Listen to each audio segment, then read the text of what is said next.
Welcome to Post Point Resource Recovery Plant, where a project is underway that will change the way we think about wastewater solids.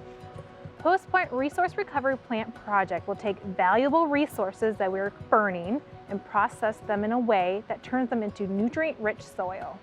Wastewater solids are currently incinerated here at Post Point.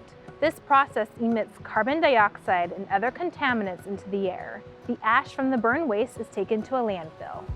The incinerator uses equipment from the 1970s and needs to be replaced. This equipment is very expensive to maintain and repair, as well as very difficult to permit. In the end, we're still burning resources instead of recovering.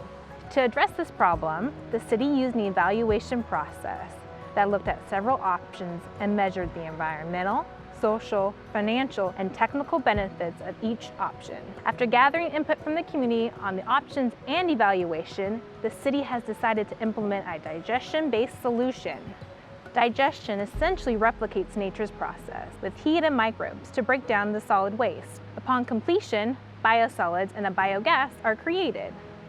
The biosolids will be treated to meet the highest standards set by the EPA so that it can be used to create a soil additive, like a fertilizer, for community use. This project is a defining opportunity for Bellingham to support its 2018 Climate Action Plan.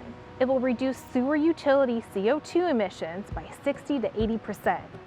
To make the necessary improvements, utility rates will increase. This will allow us to have a local fertilizer from our biosolids, as well as create biogas that will decrease our reliance on carbon-based fuels. The new facility will help meet the demands of a growing population with efficiency and quality service, creating a sustainable long-term solution for the people of Bellingham.